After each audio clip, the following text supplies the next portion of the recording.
Muy buenas muchachos, vamos a hablar de los alcoholes. Como dice por acá, los alcoholes son compuestos orgánicos que contienen el grupo OH, o sea, el grupo funcional es el hidroxilo o el OH. Son de los compuestos más comunes y más útiles en la naturaleza, la industria y el hogar. La palabra alcohol es uno de los términos químicos más antiguos, el cual se deriva del árabe arcaico alcohol, que en principio significaba el polvo. Más adelante, la esencia, ¿verdad? Porque resulta que el alcohol etílico, ¿verdad? Se obtuvo ya hace muchos años destilado a partir del vino, ¿verdad? También por eso se le llama el espíritu, ¿verdad? Y algunas bebidas que tienen alcohol, etanol me refiero, se llaman bebidas espirituosas. Pues sí, son compuestos muy distribuidos en la naturaleza, ¿verdad? Los alcoholes, y hay algunos que usamos nosotros de forma muy constante, ¿verdad? Tanto como en alimentos, ¿verdad? Como en medicinas, ¿verdad? Y como productos de limpieza. Bueno, aquí tenemos tres de los más comunes. El etanol, ¿verdad? El alcohol metílico y el isopropanol. Ok, el etanol y el isopropanol o isopropilalcohol se han utilizado, muchachos, como desinfectantes, ¿verdad? Entonces, inclusive ahora ustedes saben que se utiliza sobre todo el etanol, ¿verdad? En una concentración del 80% como un desinfectante, ¿verdad? El alcohol isopropílico es el alcohol de fricciones que nosotros conocemos, ¿verdad? Y también tiene esa misma propiedad, ¿verdad? Se puede utilizar como un desinfectante. El alcohol metílico es uno de los más importantes disolventes para un montón de procesos industriales, ¿verdad? Y se genera en el mundo en cantidades muy grandes. Se les llama alcohol de madera porque el alcohol metílico, muchachos, se puede obtener de la destilación destructiva de la madera. Bueno, el alcohol metílico se ha utilizado para hacer bebidas alcohólicas también, pero es sumamente peligroso porque es 2 o 3 veces más tóxico que el etanol, que también es tóxico, ¿verdad? Y además causa ceguera, ¿verdad? Y una cantidad muy abundante de este puede producir la muerte, ¿ok? Sí se ingiere, ¿verdad? Ahora, todos estos como disolventes son maravillosos. Bien, los alcoholes son parientes del agua, muchachos. O sea, realmente ustedes ven acá la molécula de agua y si nosotros quitamos un hidrógeno y ponemos un grupo R, por ejemplo un metilo, ya tenemos un alcohol. Recuerden que los otros que no son tan parecidos al agua, pero que podríamos verlos como derivados del agua, son los éteres, que son los que no tienen un grupo hidroxilo, sino que tendrían dos grupos alquilo, ¿verdad? No tendrían un OH, sino dos grupos alquilos pegados al oxígeno. Ok, ahora, los alcoholes, ¿verdad? Por tener un grupo H, tienen la particularidad, muchachos, de que son muy polares, ¿ok? Son especies todos muy polares y dependiendo del tamaño del grupo R, así van a tener las propiedades físicas, ¿verdad? Muy parecidas a las del agua. Ok, vamos a hablar de la clasificación de los alcoholes ahora. Fíjense ustedes que a este carbono, que es la base del hidroxilo, o sea, el carbono que se enlaza al hidroxilo, lo llamamos el carbinol. Resulta ser que si el carbinol o el carbono base del oxígeno está unido a un grupo R, el alcohol es primario.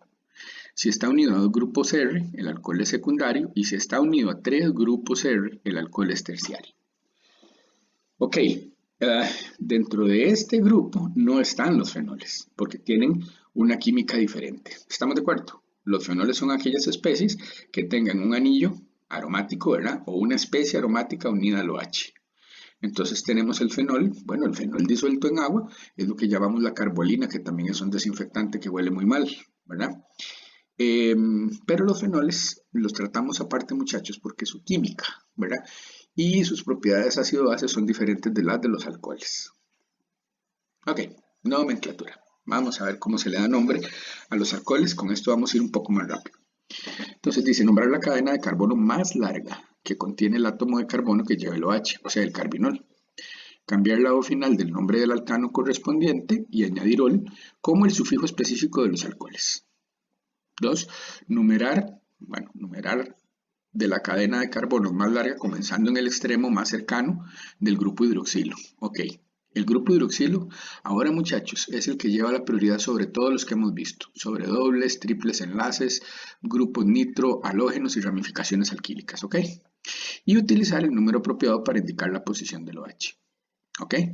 Aquí lo puse. El grupo hidroxilo tiene prioridad sobre enlaces dobles y triples. Nombrar todos los sustituyentes y dar su número, ¿verdad? O sea, indicar su posición, como si se tratara de un alqueno, digo, de un alcano o de un alqueno. O sea, Vamos a proceder como ya sabemos, ¿verdad? Con la estructura de los nombres de UPAC que ya conocemos. Ok, vamos a ver por ejemplo esta molécula. Fíjense. Ok, este es el carbono 1, ¿verdad? Y este es el 2, ¿cierto? No podría yo empezar por aquí porque si no al alcohol le tocaría un 3, ¿verdad? Por eso este es 1 y este es 2. En la posición 2 voy a tener el grupo hidroxilo que es el prioritario. ¿Ok? Entonces, esta molécula tiene una cadena de 4 carbonos y 2 sustituyentes metilo en la posición 3. ¿Ok? Este es el 1-bromo, 3,3, ¿ok? Dimetil, bután, 2-ol. O podría haber puesto aquí afuera el 2 y entonces digo 2-butanol. ¿Ok? Bueno, aquí tenemos ejemplos un poquito más complejos, si se quiere. Yo puedo dar entonces nombre ahora a una especie cíclica que tenga un OH, dándole prioridad a ese OH, como pueden ver ustedes. ¿Ves? Este es el trans 2-bromo ciclohexanol. Trans. También podríamos haber dado los nombres con R y con S, ¿verdad? Se los dejo de tarea. En este caso tenemos el 1-etil ciclopropanol. Fíjense ustedes que en ambos casos, como son ciclos, no he dicho 1-ol, ¿verdad? Porque se sobreentiende, ¿verdad? Es el grupo funcional principal y estará en la posición 1. ¿Ok? Bien. Ok.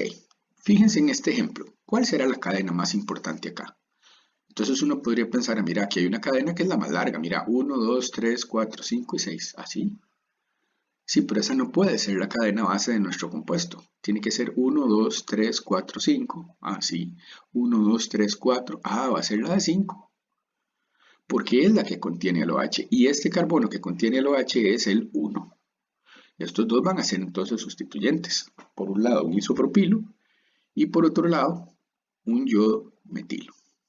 Nombre: 2 isopropil, fíjense, carbono 1, carbono 2, 2 isopropil, 3 yodo metil, ¿verdad? Pentán, 1-ol.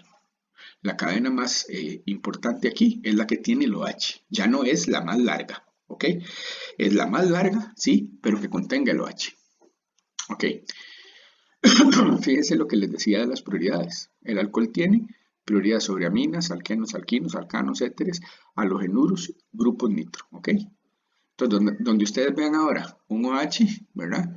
Saben que ese es el grupo funcional de lo que vamos estudiando más importante, con mayor prioridad. Bueno, vamos a ver ahora entonces cómo dar nombre, muchachos, a moléculas que tienen más de un grupo funcional. Por ejemplo, ustedes ven acá que en la posición 2, ¿verdad? Hay un doble enlace que es trans, ¿oe? Entonces, claro, el nombre de UPAC, tran 2-penten 1-ol. ¿No? El nuevo nombre de UPAC, trans-pen 2-en-1-ol. Sencillo, ¿verdad? En este caso tenemos un metilo y un cloro que son grupos funcionales igual que el doble enlace. Sí, claro. Z4 clorobut 3-en-2-ol. Sencillo, ¿verdad? Y aquí todavía más fácil, ¿verdad? 2-ciclohexen 1-ol, ¿sí? O ciclohex 2-en-1-ol. Bueno, en este caso, ¿verdad? Ya es que el grupo funcional, el doble enlace, tiene una posición específica y además, muchachos, es un grupo funcional de mayor prioridad que un bromo o un metilo. Entonces, por eso ponemos el 1. Si no lo pusiéramos, tampoco es un problema, muchachos. ¿Por qué? Porque ya sabemos que el alcohol tiene prioridad sobre los alquenos. Ahora, estos ejemplos son para que ustedes vean cómo funciona darle nombre a una molécula donde el alcohol es sustituyente.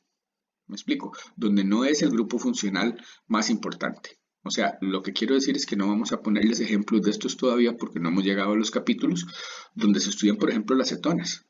Pero es, por ejemplo, en este caso, esto es una ciclohexanona porque resulta que las cetonas tienen mayor prioridad que los alcoholes. Entonces es una 2-hidroximetil. ¿Lo ves? O en este caso, vean este nombre. ¿Ves? Este es el trans, sí, trans porque el OH y esta cadena, ¿verdad? Están opuestas.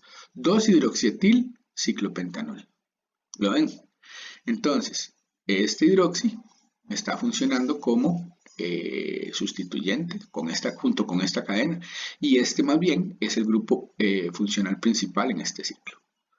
Bueno, un ácido es el grupo funcional de mayor prioridad de todos. Fíjense ustedes que este es el 3-hidroxi, ¿verdad?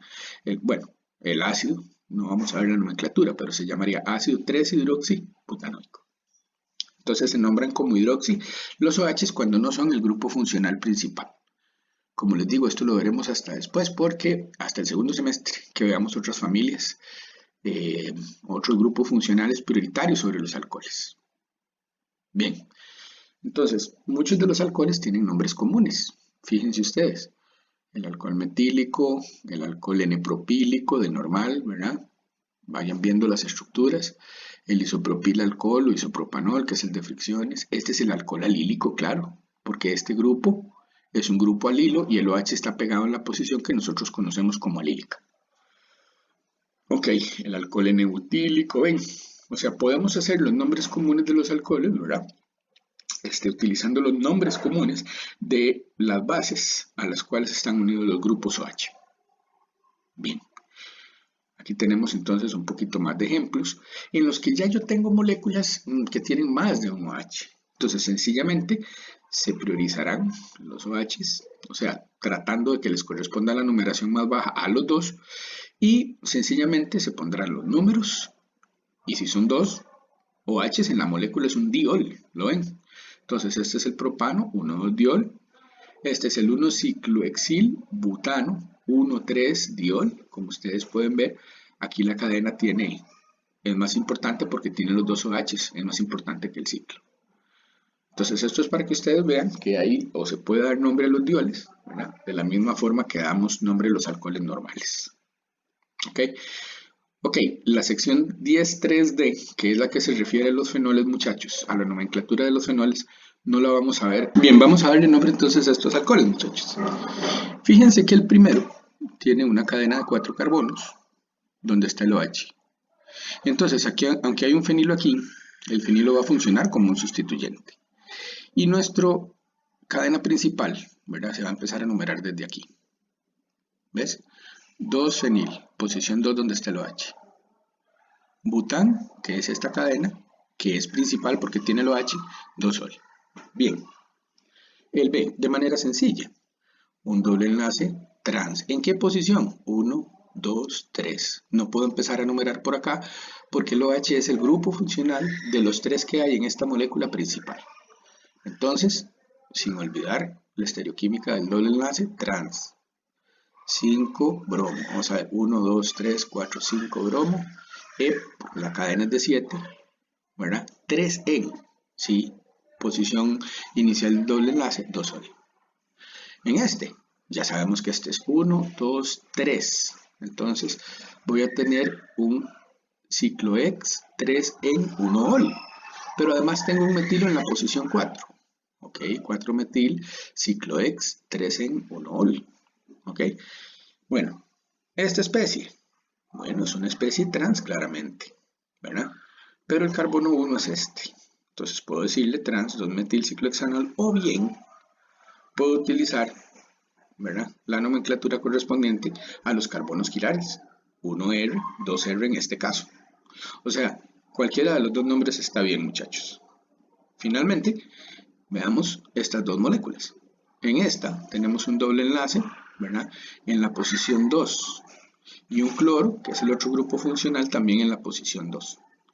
Entonces, es E, no olvidamos, ¿verdad?, en este caso, la estereoquímica del doble enlace. 2 cloro, sí. 3 metil, sí señor. Pen, 2 en y 1 ol. Y acá pues también tenemos dos centros quirales y esta molécula debemos de empezar a numerarla por acá, abajo, ¿verdad? Porque de esta forma el OH le corresponde la numeración más baja. Bueno, después ustedes revisen la estereoquímica. Lo que me interesa es como ir mezclando los alcoholes, muchachos, ¿verdad? Con quiralidad, con otros grupos funcionales. Ok, hablamos ahora de las propiedades físicas de los alcoholes. Quizá es interesante mencionarles, muchachos, que desde el alcohol más pequeño, como ustedes pueden observar, lo que yo tengo son líquidos. Si ustedes se acuerdan, en los alcanos más bien casi todos eran gases. Entonces, claro, la cohesión o la fuerza con la que se atraen las moléculas de alcohol es tan grande que aún el miembro de solo un carbono, muchachos, es un líquido que tiene un punto de ebullición bastante alto. Claro, dijimos que los alcoholes se parecen al agua. El agua es una molécula muy pequeña con un punto de ebullición de 100 grados. ¿Ok? Entonces, por esta razón, ¿verdad? Porque son muy cohesivos los alcoholes por sus enlaces de hidrógeno y por las interacciones de tipo dipolo muchachos, pues todos tienen puntos de ebulliciones altos, hasta el primero, y altas densidades. A medida que vamos aumentando lógicamente el número de carbonos de la cadena, entonces van aumentando los puntos de ebullición. Pero fíjense que todos son líquidos, ¿verdad? Otra característica es que son muy polares y entonces disuelven sustancias polares y por eso es que me sirven para hacer una gran cantidad de procesos en química. ¿Ok? Fíjense aquí, por ejemplo el etanol, muchachos, tiene un momento dipolar de 1,69. El éter, ¿verdad? Que sería parecido, digamos, en estructura, tiene un momento dipolar de 1,30, ¿verdad? Pero fíjense el punto de ebullición, menos 25 grados, mientras que el del etanol es 78. Quiere decir, ¿verdad? Que las fuerzas cohesivas en el etanol son mucho más grandes que en el éter, ¿verdad? Aunque los momentos dipolares no anden tan lejanos. Ahora, el propano, el alcano correspondiente, muchachos, fíjense ustedes que tiene un punto de ebullición de menos 42. Y por supuesto que no es polar. Entonces, de esta ilustración, lo que sacamos, ¿verdad? Nosotros como aprendizaje es que los alcoholes son realmente polares, ¿verdad? Y que tienen fuerzas cohesivas grandes. Bueno, el enlace de hidrógeno, ¿verdad? Es una de las fuerzas que generan que los alcoholes sean tan cohesivos. Y las interacciones de tipo dipolo-dipolo, ¿por qué? Porque este carbono siempre es positivo y este oxígeno siempre es negativo. Cargas parciales, por supuesto, ¿verdad? Entonces, aquí tenemos, ¿verdad?, la estructura de un alcohol normal y vemos por qué los alcoholes son capaces de formar enlaces de hidrógeno. Uno de ellos aporta el hidrógeno que es lo suficientemente positivo para interactuar con un par de electrones de otro oxígeno, ¿verdad?, de otra molécula, ¿sí? Y entonces se genera una interacción que es bastante fuerte. Recuerden, el metanol inclusive es un líquido de punto de ebullición 65 grados. Los éteres no pueden formar enlaces de hidrógeno entre ellos. Y los éteres inclusive, muchachos, la mayoría de ellos son insolubles en agua. Quiere decir que tampoco con otras especies que tengan hidrógenos suficientemente positivos, logran, ¿verdad? Tener una buena interacción. Claro, ¿y eso por qué es eso? Aunque el oxígeno tiene dos pares de electrones libres, está metido en una cadena de carbonos que es completamente neutra, completamente estable, ¿verdad? Entonces los éteres más bien son especies que no son polares, ¿verdad? Son muy poco polares la mayoría de ellos. Ya veremos algún ejemplo que no, pero en general los éteres son insolubles en agua, ¿verdad? Salvo algunas contadas excepciones. Inclusive el éter etílico, que es el que tiene dos carbonos, ¿verdad? Y dos carbonos por ambos lados, muchachos, se utiliza para extraer sustancias del agua. Bueno, fíjense ustedes en esta tabla tan interesante. Acá nosotros vamos a tener, como ustedes pueden observar, muchachos, que los alcoholes de hasta 4 carbonos, ¿verdad? Son totalmente miscibles con el agua.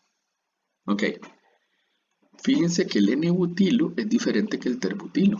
Mientras que el terbutilo es completamente miscible con el agua, el N-butilo solo un 9.1%. O sea, el de cadena, ¿verdad?, lineal, es menos soluble. ¿Por qué será esto? Ah, ya lo sabemos. Resulta que cuando ya hay 4 carbonos, lo que podemos llamar la parte hidrófoba, o sea, la parte del alcohol que no le gusta el agua, empiezan a darse las fuerzas de Van der Waals importantes ya con 4 carbonos. Si son cadenas lineales, hay mucha superficie de contacto. Entonces, claro, va a haber un carácter hidrófobo mayor en el N-butilo que en el terbutilo. Porque aunque tiene 4 carbonos, ¿qué es lo que sucede? Ah, ¿verdad? Los 4 carbonos no se pueden acercar mucho a otros 4 carbonos porque la molécula tiene una forma, ¿verdad?, que le impide tener una buena superficie de contacto. Y así sucesivamente, ¿verdad? Entonces, dependiendo de la estructura del alcohol y de la cantidad de carbonos, así va a ser su solubilidad. Y dependiendo también del número de grupos OH. Ven, aquí tenemos ese compromiso. Esta región hidrófoba, ¿verdad?, tiene mucha superficie de contacto, muchachos. Y cuando se encuentra con otra molécula de butanol, de ahí las regiones hidrófobas se van a poner a interactuar y van a evitar que el alcohol sea soluble en agua. Entonces, entre más ramificada sea esta sección y más corta, más soluble el alcohol en agua. porque el carácter hidrófilo se va a manifestar de mayor manera. Además, si la molécula tiene más de un OH, muchachos, pues también va a ser más soluble. Ok, perdón. Muy bien. Perdón, hablamos para ir terminando de tres alcoholes que son muy comunes. Entonces, fíjense que el metanol se puede obtener, claro, como se dijo, de la destilación destructiva de la madera, ¿verdad? Se obtiene también, desgraciadamente, como un subproducto de los procesos de fermentación caseros que hace la gente. Es peligrosísimo tomarse por eso que llamamos en Costa Rica el guaro de contrabando, muchachos, porque viene lleno de metanol, ¿verdad? Sobre todo lo que llaman la cabeza, lo primero que sale. Y el metanol es tremendamente más tóxico, ¿verdad? Porque es 2 o 3 veces más que el etanol normal, ¿verdad? Inclusive la gente que vende estas cosas, adultera con metanol, que es más barato, las botellas que son de otros licores. Es terriblemente peligroso. Pero bueno, el gas de síntesis, que como ustedes pueden ver acá, es la mezcla de CO e hidrógeno, tratado a temperaturas altas, ¿verdad? Controladas, produce buenas cantidades, ¿verdad? De metanol. Pues el gas de síntesis, muchachos, se puede generar, este famoso gas de síntesis, ¿verdad? Se puede generar cuando no mezclo carbón y agua a una temperatura muy elevada, ¿ves? Y entonces de esta forma se producen miles de toneladas de metanol, que como les digo es un buen disolvente y se utiliza para la síntesis de otros productos. Bueno, el etanol se puede obtener, como ustedes pueden observar, ¿verdad? También por procesos industriales a gran escala. Pero el etanol también se obtiene por la fermentación, ¿verdad? O sea, vía enzimática de carbohidratos de granos, por eso también se le llamó en su momento el alcohol de grano, ¿verdad? Y pues el etanol sí, la humanidad lo conoce desde hace muchísimos siglos. Vamos a hablar de eso ahora después. Finalmente, el 2-propanol, que como les digo es un buen disolvente y es un buen agente de limpieza, ¿verdad? Se puede producir y se produce a nivel de toneladas, ¿verdad? Con procesos industriales a alta presión, como ustedes pueden ver, y temperatura. Bueno, muy interesante decirles, muchachos, que los alcoholes, tanto el metanol como el etanol, se han estado utilizando desde hace mucho tiempo, desde los 60, dice el libro de ustedes, ¿verdad? Después de que hubo un gran incendio en una competencia de Fórmula 1, ¿verdad? Se están utilizando como combustibles muy eficientes, mezclados con las gasolinas. Bueno, tienen la ventaja de que son menos explosivos y ellos sí se pueden, digamos, un fuego de etanol, sí se puede atacar con agua, ¿verdad? Un fuego de un hidrocarburo, ¿verdad? Mejor no, porque si le echamos agua, con suerte lo que hacemos es transportar el hidrocarburo encendido en el agua, porque no son misibles, ¿verdad? Es muy peligroso. Entonces, pues sí, se han utilizado, ¿verdad? Y en algunos países ustedes saben que se utilizan mezclas, ¿verdad? De como la famosa mezcla E85, que es un 85% de etanol y 15% de gasolina, ¿verdad? Sin embargo, esto hay que pensárselo. Y hay que pensárselo bien porque, claro, está bien, vamos eliminando el peligro de las gasolinas, la contaminación, ¿verdad? Porque el alcohol se quema mejor, todo lo que ustedes quieran. El asunto es, ¿habrá tanto etanol en el planeta para cambiarlo por la gasolina? ¿O habrá que tomar un montón de productos vegetales o de producir no sé cuántas toneladas más, ¿verdad? Que a la postre va a significar un gasto de energía y una contaminación mayor, para que caminemos los carros con etanol. Las cosas que los humanos no pensamos y que deberíamos pensar, ¿verdad? Entonces, como les digo, como combustibles, como disolventes, los alcoholes son muy importantes. Un poquito de la historia del etanol. Bueno, fíjense ustedes, los egipcios, ¿verdad? Los babilonios y todos los antiguos, ¿verdad? Se supone que empezaron o descubrieron las bondades del etanol. Bueno, se ponían alegres y todo lo que ustedes quieran, ¿verdad? Inclusive se cree, ¿verdad? Que en las primeras cisternas cavadas por el hombre, ¿verdad? Donde se empezaban a fermentar las frutas, ellos, al principio se las consumían ahí, las frutas fermentadas y el alcohol estaba ahí, digamos, y se dieron cuenta que si los ponían en un recipiente cerrado, ya cuando empezaron a generar algún tipo de materiales, se producía más con el tiempo, ¿verdad? Y se lo empezaron a tomar y claro, probablemente aquello era como un vinagre terrible, pero ellos se lo tomaban. Y se lo tomaban por una razón muy importante, ¿verdad? Porque empezaron a darse cuenta que eso era una alternativa muy sana en el sentido de que el agua que ellos consumían de los ríos, de los manantiales, de agua, digamos, en pozos, venía llena de bacterias, ellos no sabían, pero eso les acortaba mucho su expectativa de vida. Entonces el ser humano se dio cuenta que bebiendo bebidas que tuvieran alcohol, ¿verdad? No había, o sea, podían saciar su sed, ¿verdad? Y no tenían los problemas que les daba el agua. Bueno, fíjense que los egipcios, grandes consumidores de cerveza, ellos ya tenían un proceso, ¿verdad? La palabra química viene de quemeia, ¿verdad? Que es el arte de embalsamar a los muertos. Entonces, por supuesto que los egipcios tenían buenos laboratorios para hacer cerveza. Dice, los egipcios eran grandes consumidores hasta tal punto que estimulaban su consumo en la escuela, con raciones obligatorias, ¿verdad? Que las madres proporcionaban a sus hijos. Quién sabe cuánto tomaban, pero el asunto es que era diferente con la época nuestra, ¿verdad? Para ellos tomar el agua era un peligro porque no sabían, ¿verdad? Exactamente qué era lo que contaminaba el agua. Ahora ya sabemos que hay bacterias, virus, un montón de cosas, ¿verdad? Y el agua sí tiene tratamientos. En aquellos momentos, las únicas bebidas asépticas que habían eran estas. Bueno, aquí tienen dos ejemplos más. Vean que en el 721 se descubre en el mundo árabe lo que es la destilación. Y entonces empiezan a hacer bebidas espirituosas, ¿verdad? Más fuertes. Claro, el problema que tenemos con las bebidas alcohólicas, ¿verdad? Son los excesos en los que incurren algunas personas. Que, claro, el etanol es tóxico, ¿verdad? Y bastante adictivo. Bueno, eh, vamos a hacer un repaso rápido de esta parte, muchachos, de acidez de los fenoles, porque nosotros ya vimos esto. Nos vamos a enfocar un poquito en por qué son ácidos los fenoles y los alcoholes, muchachos. Rápidamente, porque como les digo, es un tema que ya estudiamos, ácido-base, ¿ok? Entonces, claro, los alcoholes con una base, ¿verdad? Generan lo que se llama unión alcohóxido, ¿lo ven? La base conjugada de un alcohol, entonces es unión alcohóxido. Ahora, esta base tiene que ser medianamente fuerte porque la pK de un alcohol, si recuerdan, era como la del agua, cercana a 16, ¿ok? Con excepción de la de los fenoles. Los fenoles son todavía más ácidos y ahora repasaremos por qué.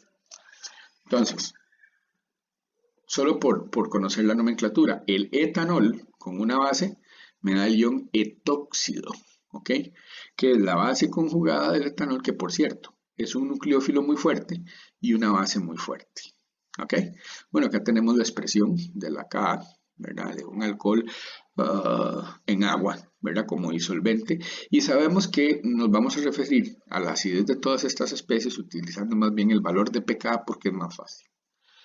Ok, ¿qué tan ácido es un alcohol con respecto al otro? Ustedes ya saben, depende de un efecto inductivo, de un efecto estérico y de un efecto resonante. Efecto inductivo extractor, aumenta la acidez. Efecto inductivo donador, a manera de repaso, disminuye la acidez. Efecto estérico disminuye la acidez del alcohol. Y el efecto resonante va a aumentar la acidez siempre y cuando la base conjugada, recuerden, se estabilice por conjugación. Ahora, un factor muy importante en la acidez de los alcoholes es su solubilidad. Yo puedo estimar la pK de un alcohol en varios disolventes, ¿verdad? Pero si el alcohol no es muy soluble en alguno de esos disolventes, en el agua, por ejemplo, yo no esperaría que fuera muy ácido. ¿Ok? Entonces, la acidez de un alcohol en un disolvente dado va a depender mucho de qué tan soluble es él. ¿Ok? Bueno, por ejemplo, el etanol y el agua, como ustedes pueden ver, podrían darme una reacción. No, fíjense que la K es muy baja, muy baja, ¿verdad? Fíjense cómo cambia la cosa cuando yo pongo sustituyentes extractores que aumentan la acidez. Aquí hay un efecto inductivo extractor y bueno, también es una reacción muy mala, ¿verdad? Muy débil. Sin embargo, bajo un orden de magnitud. Si pusiéramos más cloros por aquí o digamos más elementos electronegativos, es probable que este valor se hiciera más grande, o sea, se acercara a cero aún más. ¿Ok? Bueno, aquí tenemos las constantes de disociación. Fíjense que las pKs, ¿verdad? En general, van a depender del largo de las cadenas, de la ramificación de las cadenas, muchachos, muy importante, y, ¿verdad? Sobre todo, del largo de las cadenas, ¿verdad? Entonces, casi todos los alcoholes realmente andan entre 16 y 18, son parecidos al agua. Los que tengan, por ejemplo, como en estos casos, cloros, ¿verdad? Que son grupos extractores, entonces van a aumentar un poco su acidez. Ahora, lo interesante es que los fenoles sí son bastante más ácidos que los alcoholes normales, ¿ven? Nosotros por eso no los categorizamos a ellos dentro de la familia de los alcoholes. Bueno, aquí tienen unos valores para que comparen. Bueno, los alcoholes sí se parecen al agua, sí. Una evidencia de esto son sus pKs, pero son bastante menos ácidos que los ácidos carboxílicos como el ácido acético o que los ácidos, ¿verdad?, de tipo o carácter inorgánico. Bueno, ¿cómo se pueden generar alcóxidos, muchachos? ¿Cómo se pueden generar estas bases que son muy útiles para reacciones de sustitución y eliminación? Se puede hacer una reacción con sodio o potasio. Entonces, el alcohol va a reaccionar con sodio o potasio generando el alcohóxido del metal, ¿verdad? E hidrógeno. Bueno, ¿qué tipo de reacción es esta? ¿Es una reacción ácido-base? No, es una reducción, donde como ustedes pueden ver se genera hidrógeno, ¿sí? Por eso es que cuando se echa sodio en etanol o potasio, sobre todo el potasio, hay que hacerlo con muchísimo cuidado porque es una reacción exotérmica y que libera hidrógeno. Si uno no lo hace con cuidado se puede llevar un buen susto, ¿verdad? Fíjense que para hacer esta base que yo he usado mucho, ustedes la conocen, el terbutóxido de potasio, lo que se hace es que se mezcla, ¿verdad?, el alcohol terbutílico con el potasio metálico. ¿Ok? Disolvente, un éter para hacer esta reacción o el mismo alcohol. ¿Ok? Y ahora, una alternativa al uso de sodio-potasio es esta base fuertísima que se llama el hidruro de sodio. Nuevamente, es una reacción, ¿verdad?, en la cual se genera hidrógeno, ¿verdad?, y en la cual se forma el alcóxido. En resumen, dos maneras de generar alcóxidos a partir de alcoholes. El uso de metales como sodio y potasio, ojalá solo sodio, ¿verdad?, es menos peligroso, o hidruros de sodio, hidruro de potasio. ¿Ok? Bien, ya sabemos entonces que los fenoles son más ácidos que los alcoholes, muchachos. Y lo que es importante decir acá es que es por las estructuras resonantes de la base conjugada, o sea, del ion fenóxido, en este caso, muchachos, del ion fenóxido, que nosotros sabemos, ¿verdad?, que esta especie va a ser más ácida. Claro, en el caso del alcóxido, ¿verdad?, en este caso el ciclohexanol, ¿verdad?, el alcóxido respectivo, muchachos, de la carga está localizada sobre el oxígeno, no se mueve, no se estabiliza. Y por esa razón, ¿verdad?, es que es una base más fuerte que la de abajo. Aquí como vamos las estructuras, ya ustedes saben, ¿verdad? Esta especie es conjugadísima, ¿sí? Y se estabiliza por resonancia. Por lo tanto, este protón será más ácido que el de arriba. ¿Ok? Bueno, sin embargo, aunque la carga esté deslocalizada, vemos que en todo momento, ¿verdad?, en el mapa, en el EPM, en el mapa de densidad electrónica, nosotros vemos que el oxígeno, ¿verdad?, tiene una mayor cantidad de carga negativa. Se comportará el ion fenóxido como una base, sí, no tan fuerte como un ion alcóxido normal, o sea, como la base conjugada de un alcohol, pero se comportará como una base.